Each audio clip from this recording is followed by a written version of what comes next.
Our students are the future. How we advance innovation and impact and approach equity in their classrooms will determine how we thrive as a world community. The status quo just won't cut it. That's why we're here to break the grade. Hello, breakers and difference makers. I'm Josh Chernikoff, host of How I Broke That. I'm a two-time entrepreneur in the education space, and I've successfully exited both of those companies. I've experienced my fair share of breaks in my life, and I'm here to bring my signature approach to my new show, Breaking the Grade. I'm embarking on this special journey alongside my good friend and mentor, John Gamba, Director of Innovative Programs and Entrepreneur in Residence at Penn GSE. In our podcast, you'll hear from emerging business owners in the education space who are working to transform education as we know it. Tune in as we hear about industry trends, unique principles and practices, and the attempts that have and haven't worked for our grade-breaking guests. So fellow entrepreneurs and educators, what do you think? Are you ready to take a hammer to the education space and break the grade?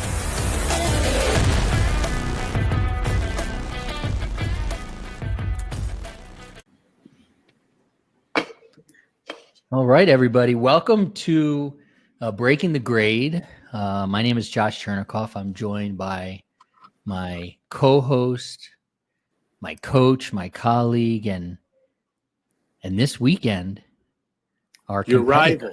Yeah. I was going with the C. Our competitors.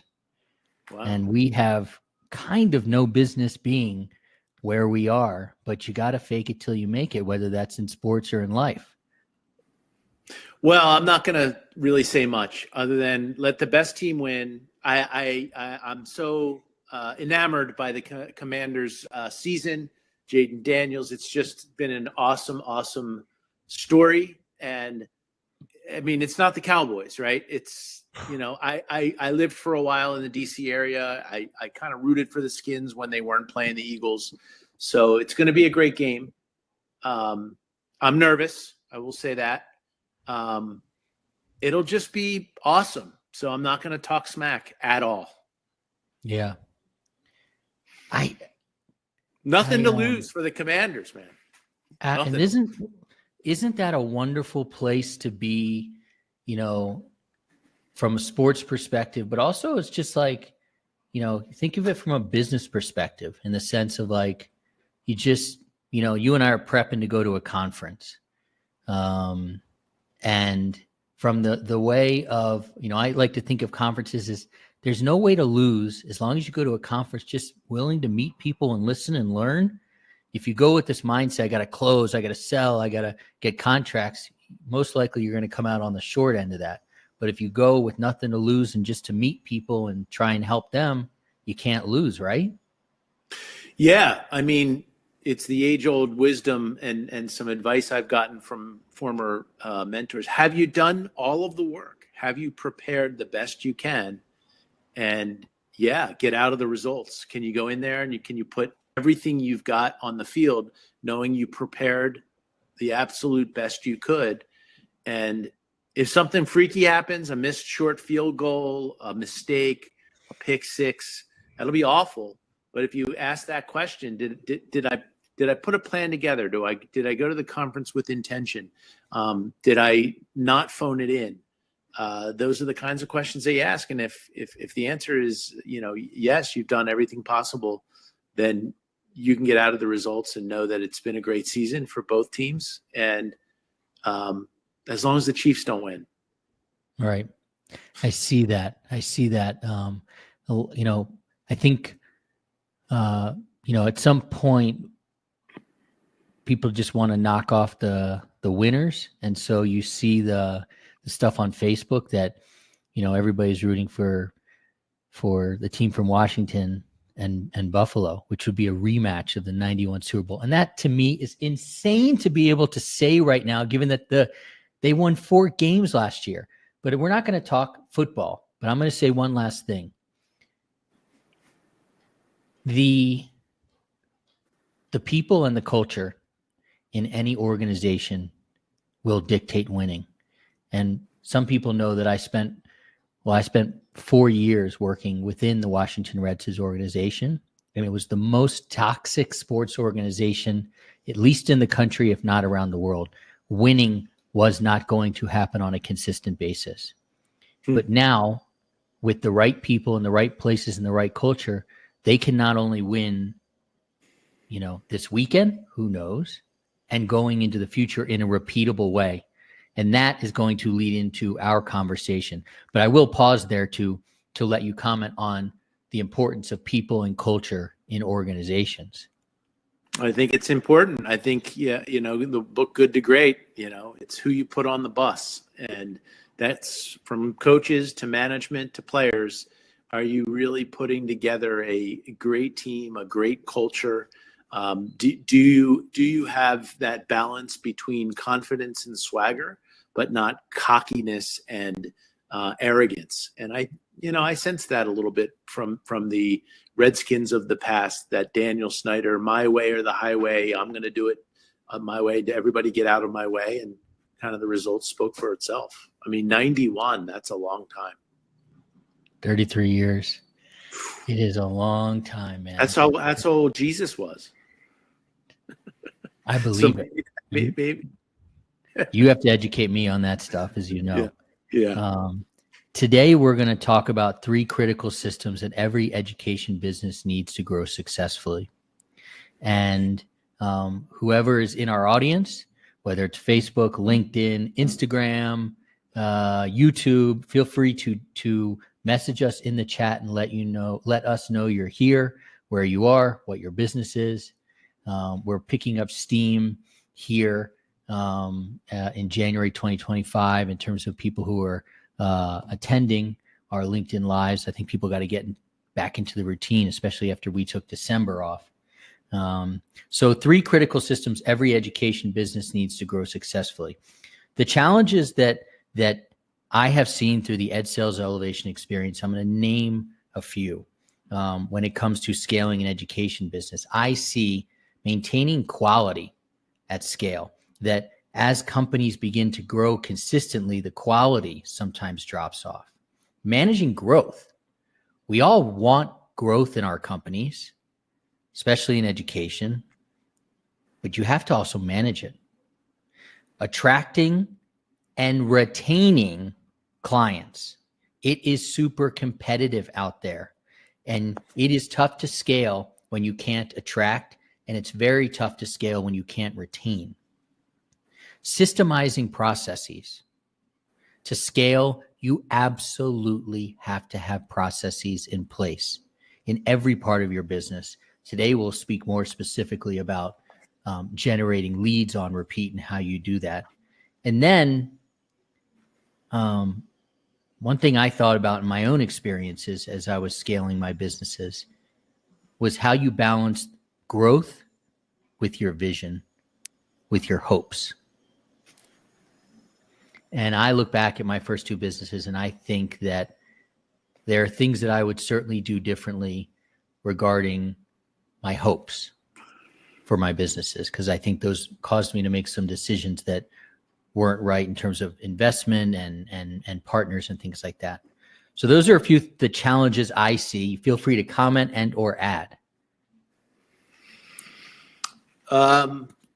So let's start with maintaining quality. I think maintaining quality always starts with a signature solution and being intentional with your value proposition. So as we've discussed on the show, I'm a big fan of the lean startup and a lean canvas, and being intentional about documenting the problem, solution, TAM, SAM, SOM, your total addressable market, et cetera, and what the key variables or the key assumptions are in taking the problem, developing your solution, and making sure that aligns to a pain point within K-12, pre-K-12 to higher education. We talk a lot about a lean canvas. We talk a lot about a logic model. I think differentiation, signature solutions, getting something that's new and novel and innovative requires that you spend a lot of time in that area and documenting it. So I'll just kind of start there before I move into managing growth and retention through systems.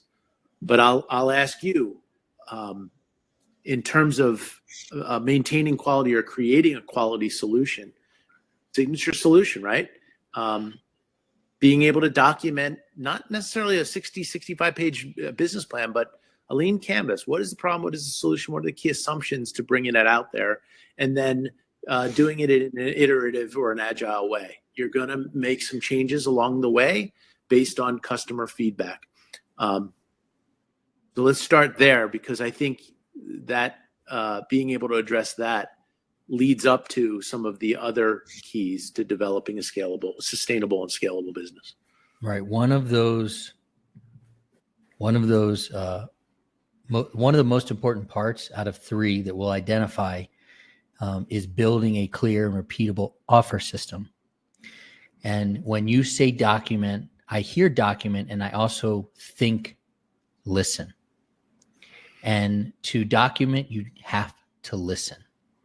And when you listen, you're able to understand what people need, what the principal, what the PTA, what the superintendent, what the admin needs. And then you can build your offer system from that, AKA your signature solution. That's a structured way of clearly communicating your product or your service's value. And this is critical to me because a confused mind never buys, one. Two, I believe and have seen a confused mind has a tough time selling. So if you have multiple offers and you're trying to sell to multiple people, it's not going to be very clear to anybody, and including yourself, what your actual offer is. So that is why we have to build a clear and repeatable offer system. So am I right in hearing you say document equals listen? Yeah, I think it does start with listening. I think it starts with a lot of good customer discovery. I also think that it's important that some of the up and coming entrepreneurs and founders have to recognize that there are a lot of frameworks out there, the 4 Ps, product-led growth, lean canvas. There's a lot of approaches, signature solution, and some of the coaching that you provide. It doesn't have to be done in a vacuum. There's resources, supports, and coaching out there that will help you get through the listening process, the customer discovery process, and then into the execution, implementation, and process of bringing extensively. Some work into. Sorry about that.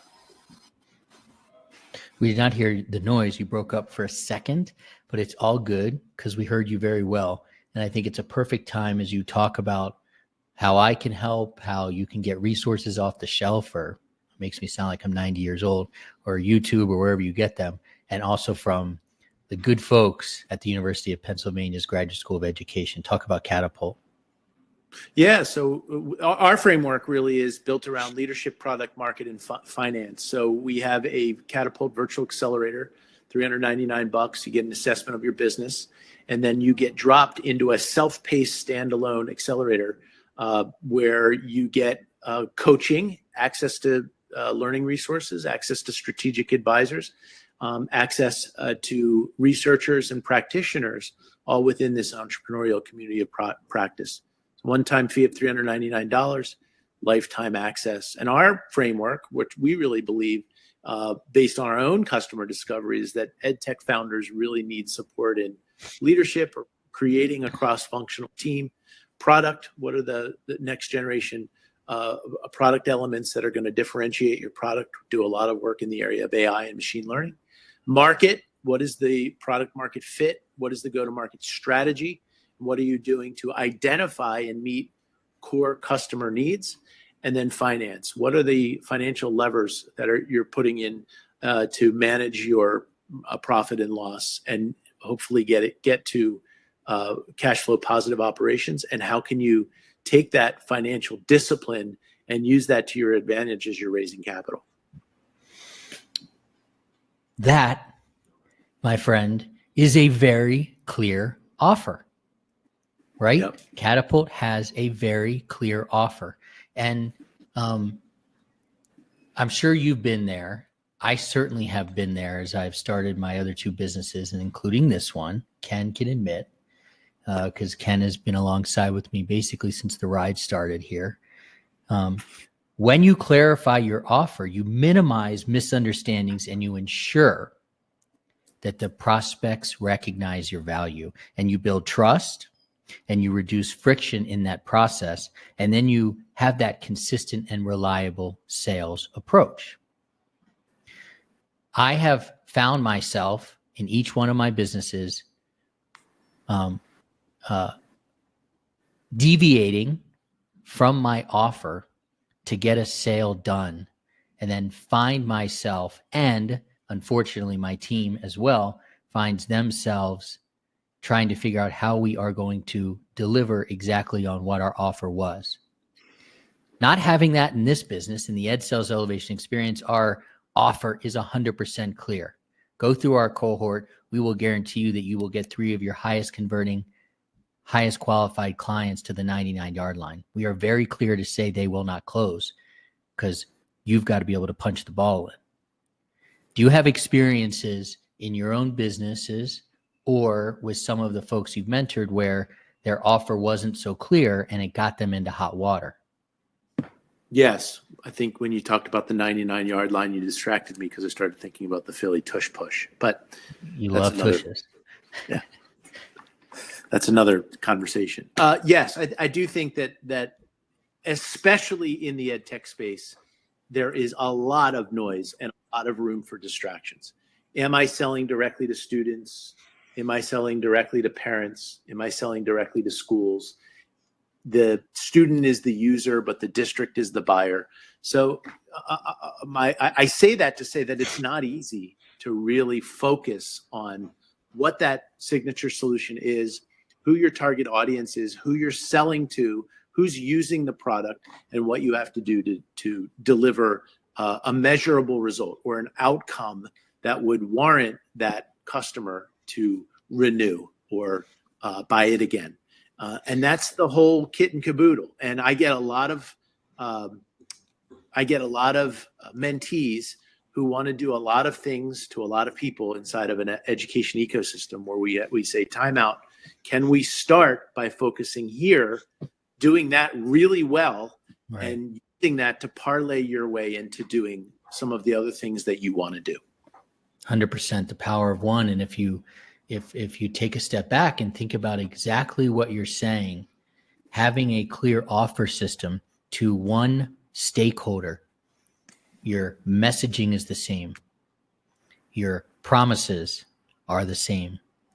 And so you're going to find yourself in less or no hot water because you're really speaking the language of the stakeholder. You're having a clear conversation, and you can very easily define how you can help them. And then there's no real handoff, right? The deal is potentially done by you and your stakeholder because they understand your true value, and then they take the ball.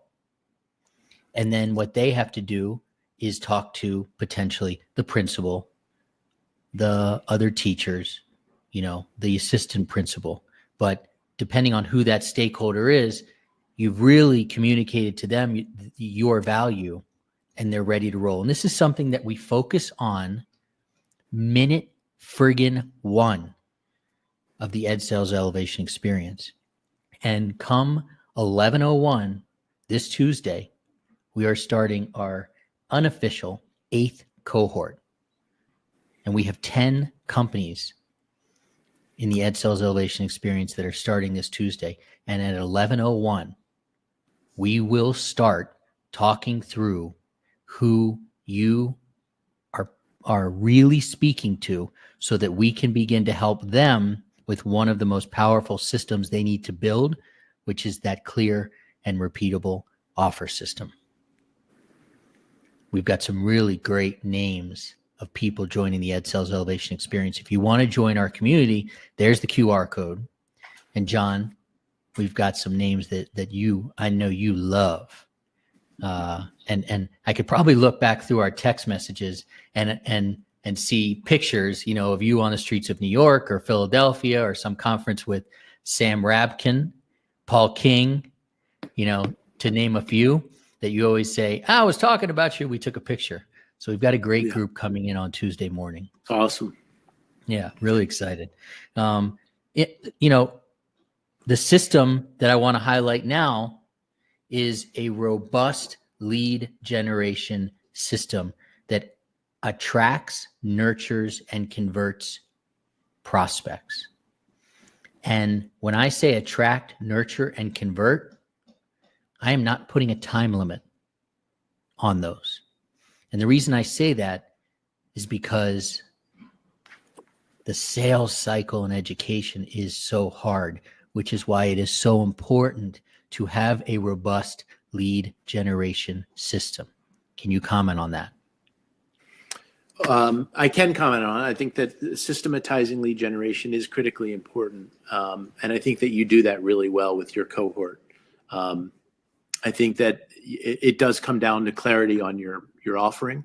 I think it comes down to really pushing the founder on, is this addressing a pain point? Is this aspirin that's going to fix pain, or is it a vitamin that's just going to kind of be effective or kind of be valuable inside of a school ecosystem?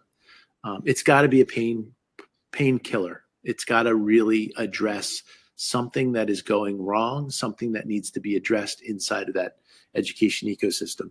But one of the things that I like to pivot off of is what happens when you do have a great lead generation and converting system. Some of the coaching that I've had and some of the things that you and I have been aligned on is this notion of don't move on.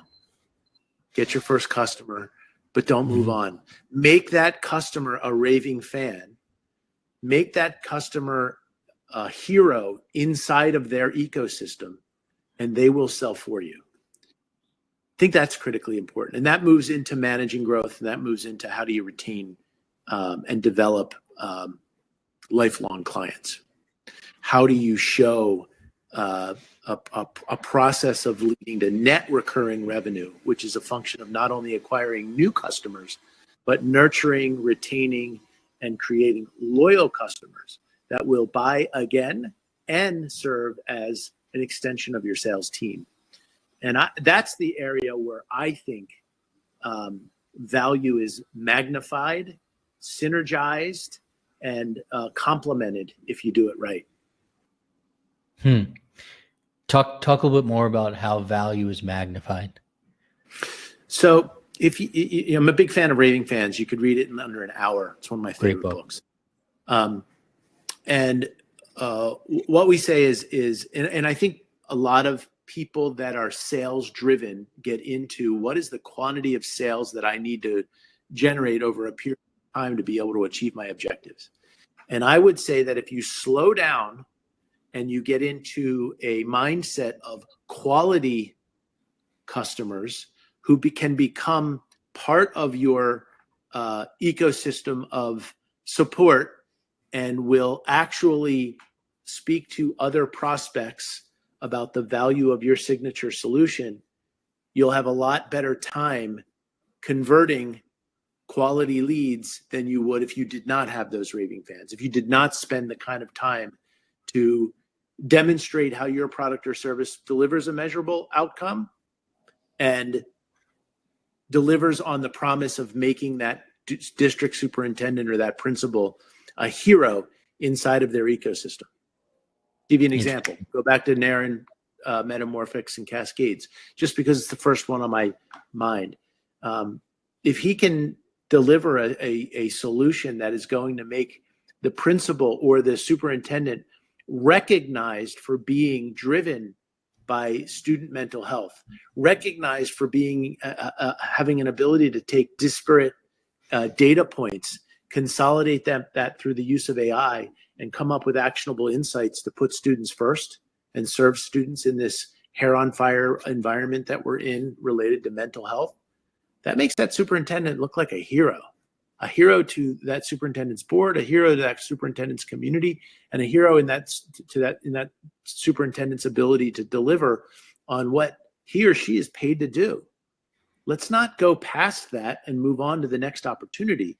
Let's build, evangelize, promote that so that that becomes something that other prospective customers can see and draw on in order for you to grow beyond the small base of customers that you might have. Okay. So what I hear you saying and agree with is, I had in bold here, step number 2, implement a robust lead generation system, but we need to add more to that. And we need to say, implement a robust lead generation system that attracts and retains your ideal client. And underneath of that, part of a lead generation system is not only the leads that you generate that come in and that you keep, but then you kind of turn those folks into raving fans, and those raving fans become a key element and a key part of your lead generation system because of case studies, because of testimonials, because of word of mouth. Is that accurate? That's accurate, but there's another component to that, which is how. How do you do that? And I think in EdTech, we talk a lot about customer experience or customer success. And I talk a lot about this. I would say on my major exit, we over-invested on customer success, making sure that the customer could not only use the product or service, but in using it, they became a hero inside of their ecosystem. And what do I mean by that?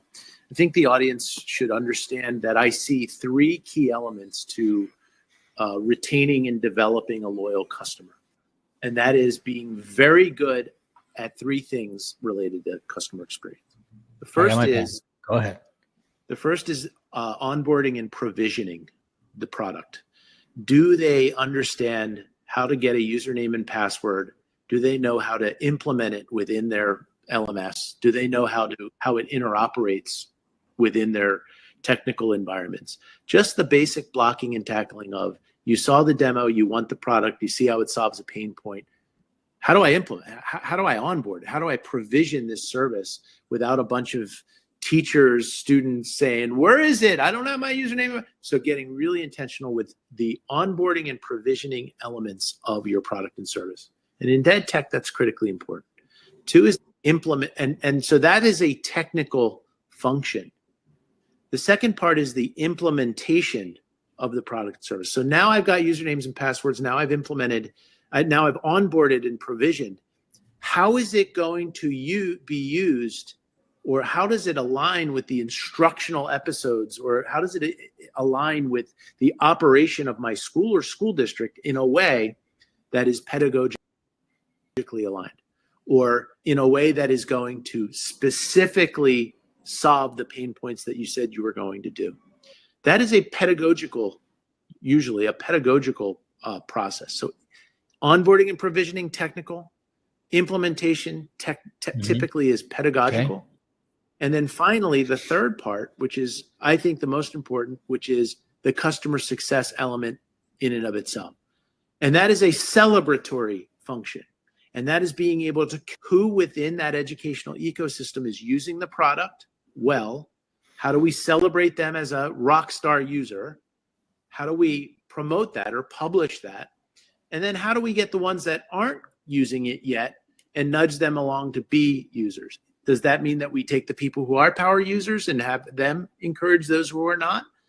If you do those 3 things really well, the provisioning and onboarding, getting them set up, the implementation, how is it going to actually solve the pain point within the school or the district, and the celebration or the success of it being used so that more and more people are using it and it's indispensable, that is the critical 3 components, in my view, in my experience, that lead to a renewed and a loyal customer that will speak about your product to their colleagues.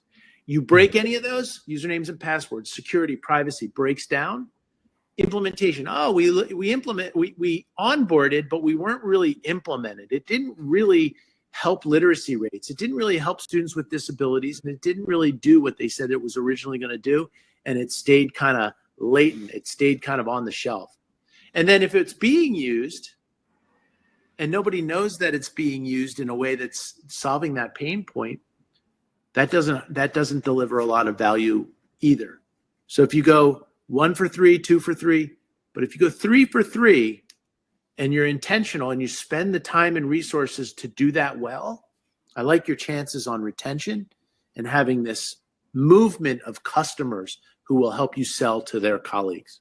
Yeah, I love that movement of customers. So it's what you mentioned there, as we were in step 2, which we were talking about a robust lead generation system, to me is the game within the game. You can't have a robust lead generation system if you don't onboard and provision well, if you don't implement the right way, and if you don't, celebrate the successes. To your point, the umbrella of the robust lead generation system, you can focus on, we have seen quick wins through founder-led sales, personalized outreach, and really super targeted campaigns. I'd rather you be incredibly targeted with less people than have a wide net. Again, the confused mind doesn't buy, and it's tough for the confused mind to sell. And you can also supplement with, as we've talked about, those slow burn methods, right? Not going to knock them, but they take a little while longer. Going to conferences, blogging, being very consistent and methodical with LinkedIn. And when you have a robust lead generation system, you are not left wondering where your next client is going to come from. And it's super cool because it's almost like your next clients fall out of the sky, because they really truly fall out of this funnel of high quality, high converting clients that you've built. And in my experience, this is a really neat thing. I had a conversation today. Maybe you know him. He's kind of a Philly guy, Samir Patel. Do you know Samir? I know the name, yeah. He's probably in your ecosystem somewhere. And we've been talking for about a year, give or take, about him joining the Ed Sales Elevation Experience. And I had 2 slots left. And last Sunday, I just reached out and I said, Samir, we haven't talked in a while. I got 2 slots left. Are you interested? He's like, let's talk. And he scheduled 15 minutes on my calendar. And I'm not sure if he's talking to say, I'm not in, or I'm in, or let me update you. I'm cool to hear either way. He's such a great dude. I'm sure we'll see him June 5th at the Catalyst event in Philly. And he was in India because he's working on this language app. And he's like, I gotta do some stuff on the ground here. And he's ready. He's ready for the Ed Sales Elevation Experience because he's got momentum. He's got some clarity, and he's really ready to work it out. And he kind of just fell out of the sky for me. Granted, I reached out to him to see how he was, who knows? When you have that robust lead generation system, you're really not wondering where that next client's going to come from, because you know where it's going to come from, because you have a really solid funnel. And your funnel only gets stronger by delivering value over and over and over again. Let me ask you a question, because I saw this on social media a couple of weeks ago. I think it was on Twitter, X, whatever you want to call it. Somebody said, was talking about delivering value. And somebody popped into the conversation and said, so you just expect me to basically deliver value and give everything away? That's how I keep people interested? And the person said, well, that's how I feel like I'm going to lose people, because by the time they're ready for me, I've given them everything. Where do you fall on giving value? And I'm going to ask it in a way that makes sense to our audience. Where do you fall on the free offer to school? Yeah. This is a tough one, because I don't think anything of value is free. So we're going to have, we could have that conversation, but we're also mindful of tactics.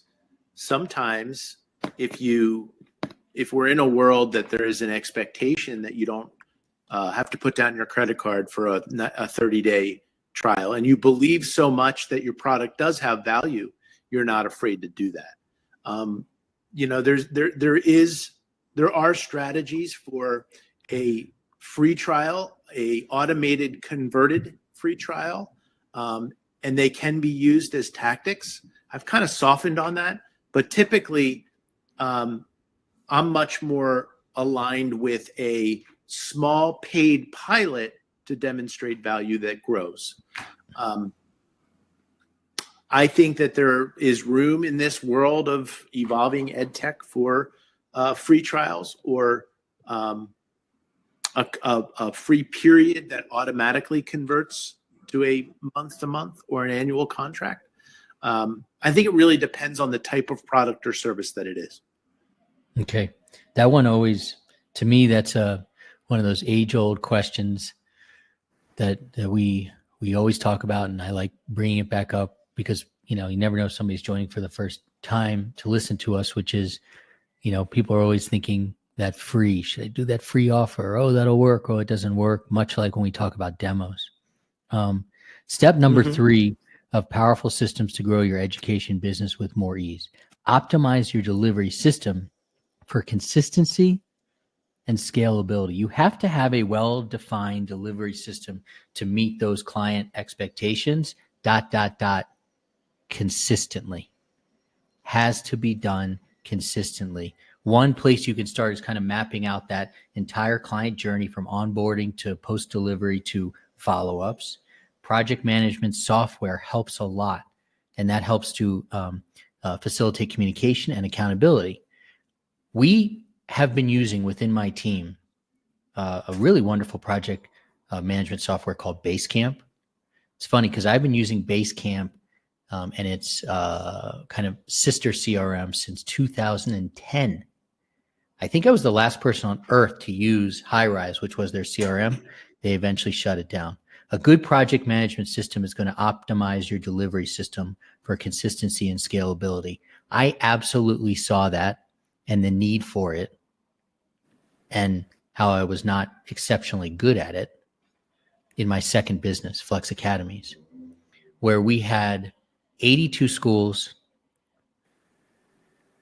500 providers, principals, PTA presidents, and then parents to be accountable to and to make sure they were relatively happy.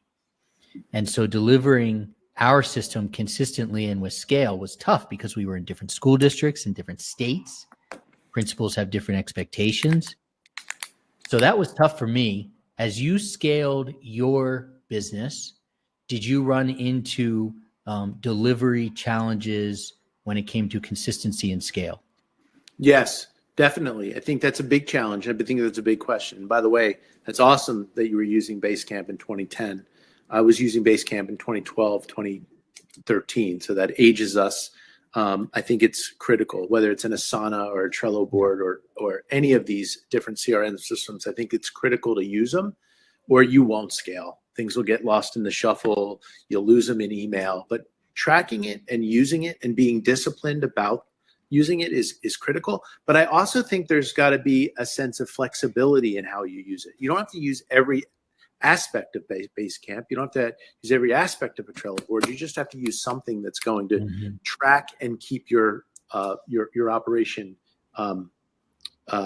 organized and disciplined.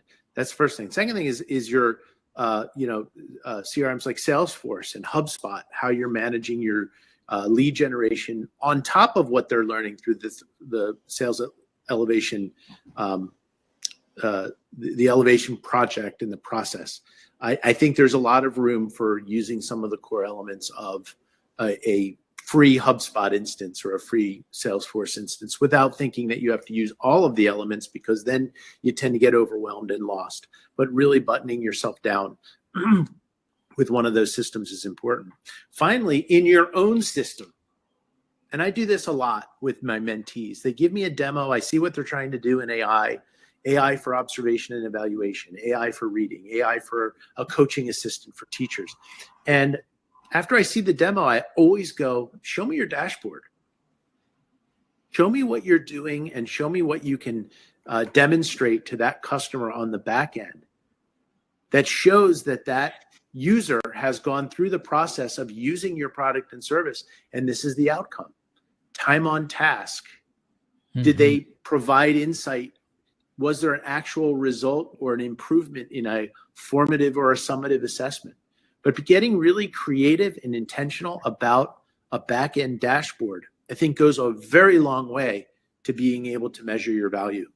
If you just say, oh, people are, so what did we just talk about? 3 things. One is sales management, project or program management, and your core solutions back-end dashboard that demonstrates or can show specifically the value that you're delivering. Why? Because you want to be able to download that. You want to be able to give that to the person who purchased this so that they can give it to their board. They can give it to their community. They can give it as a reflection of the value that's being delivered that translates into that person being a hero, that person being able to demonstrate that they've delivered on what they're compensated to do. Protect students, close the achievement gap, get students to a point of achievement and success. I think those 3 things are critically important, and it's important for us to coach founders on how to slowly but surely implement those things, because those are the keys to sustainability and ultimately scalability. So if we're talking about optimizing your delivery system for consistency and scalability, and you talk about a dashboard, I like that. Okay. I had a mentor one time, and the picture in my mind brings up this 2001 Jeep Wrangler that I had, man. It was a white Sahara, green interior. Got it from the Mannheim Auto Auction. Did you say green interior? Yeah, it was green, amazing. very green. Yeah, it was like Sahara, you know. Yeah, you know, like the Sahara feel. You know me, I'm all about the jungle and hiking and things like that. Yeah, like green. The Sunday's green, right? Not that green. The only problem was when you started going up a hill, and I happened to live on Capitol Hill, the car would turn off. So that was a problem. But nonetheless, the mentor that I had talked about the dashboard of a car, the gauges. You really need to have 4 gauges in a car that you have to keep your eye on. And then that got me thinking about that Wrangler. So let's just say you tell somebody, let me see that dashboard. And let's say on average, you're hoping to see maybe between 4 and 8 gauges, you know, that they're able to show their client. And those 4 to 8 will make sure that there is consistency on both ends. They're delivering and the client is getting what they want. What do you do when you've got let's just average it out, 6 gauges, and you're delivering to this phenomenal superintendent that you're trying to enter into their school district, and the superintendent says, those 6 are good, I need these 6 more. You're the founder at that point. How do you handle that? Because the time if you add 6, you got to go back to your ops team, your dev team, and consistency has just gone way out the window, but you're trying to close a deal. How do you handle that? Yeah, that's a great question. Systemizing the offering and standardizing the offering. That's an opportunity to be a really good listener. It's never, no, we can't do that. That's really interesting. Tell me more about why those 6 additional things or 5 additional things are important. And you have to be open to determining if that ad hoc gauge or gauges that they're asking for will be in demand or will be valuable for others. So you never say, yeah, we'll do it. You'll say, that's really interesting. We hadn't thought about that. We really thought, based on our customer discovery and based on the delivery of the service to X, Y, and Z customers, that these 6 things were important. Of those 6 that you're now saying that you need, can you prioritize them? Can you speak to me about how they solve your pain points? And you do a really good job of active listening and say, hey, that makes a lot of sense. What if we could accommodate that in the next couple of quarters? Would that be helpful? No, I need it right now. Well, that's an unrealistic expectation. So it's really threading the needle on being a good listener, determining if those additional gauges could be implemented and would be found valuable by other prospects and customers, and then determining based on your priorities. And good project management systems has an ability to say, we're going to work on these now, we're going to release them now, but these are going to be on the backlog, and these are going to be down the line. Being able to do that and having that good conversation with a prospect or a customer, I think, is important. I agree. I want people to know that both John and I have pens in our hands, and we are practicing what we preach by listening to each other. And I hope that John is learning from me, and I'm certainly learning from him. And I listen very carefully, minus all the Kelly Green shit that you're trying to put in my head, to you. And one of the words that maybe it's because I'm listening very closely as we get back to kind of week one of the Ed Sales Elevation Experience coming this Tuesday. One of the things I hear you keep saying, and I'm not sure if I've heard it before or I'm just cued in on it, is you keep saying hero. And you keep talking about making that person a hero. And as we roll into week one of the Ed Sales Elevation Experience, one of the things we're going to talk about in less sexy terms than who can we make a hero today, is figuring out the main stakeholder and what keeps them up at night. What's their 3 a.m. and how can we listen to them and solve that? So for me, one of the things that came out of this conversation when we're talking about systems for scaling, at the root of it, especially in the education system, is asking yourself and your team, asking, who can we make a hero of? Because that person is paid to do a specific thing, and we can help them do a specific thing. And that's, I think, a tough concept, because, correct me if I'm wrong, I see this, a lot of the conversations are centered around the kids. And when you're having a conversation with somebody about them bringing your product into the school, yes, they care about the kids, but they also really care about what they're tasked to do and what puts money in their pocket. So can you talk a little bit more about this idea of, the hero and making that person a hero and why that's important? I'm going to share a story, and I'm going to make it quick because I know we're up on time. So on my major exit, our value proposition was a more engaged parent led to a higher achieving student. It was a school-to-home communications platform that allowed a principal to record a message and send it out to parents at a moment's notice so that the parent could be more engaged in their child's education. It was an outreach model, and we were working to make the principal and the superintendent a hero because his voice, his personal voice, would now be out in the community like it never could have been before. And we were like, this is going to be great. The first and only school-to-home communications platform. And if I could coach the mentees and the founders that are on this call and listening to this coaching, at the end of a couple of sales calls, they're like, I love that. I'm going to be a hero because the community is going to hear my voice. I would say, what else could I do that I haven't already asked you to make this valuable to you? Which is code for to make you a hero. And I'll never forget, in the year 2000, somebody said one word when I asked that question, and it changed my life. And that superintendent outside of Clarksville, Montgomery County in Tennessee said, Columbine. And I said, tell me more. They said, lives would have been saved if the word would have gotten out in a moment's notice during an emergency because the first responders couldn't get in.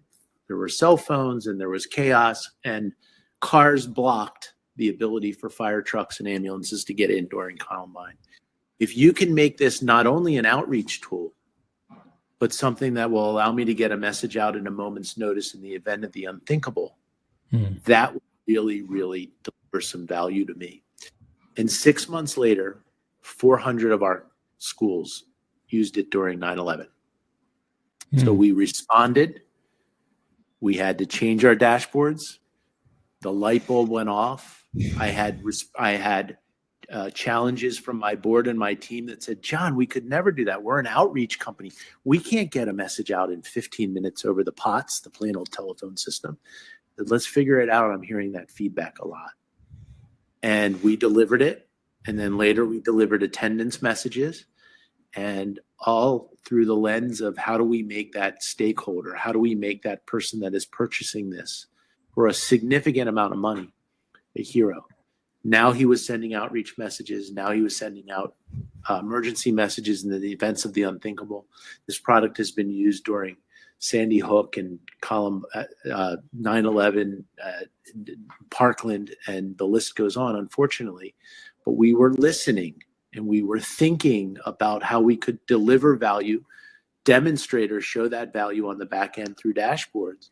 And slowly but surely we were able to exit because we were able to make countless superintendents and principals feel like and demonstrate that they were actual heroes with the use of the system.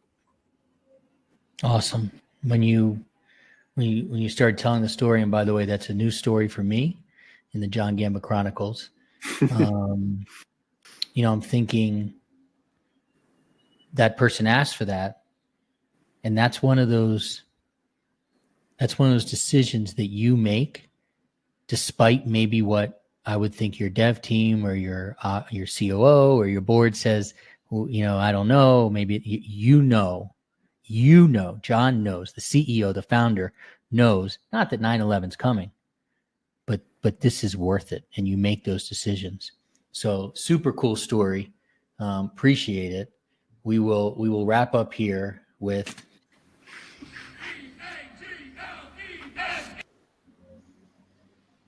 for you. Give me the other one.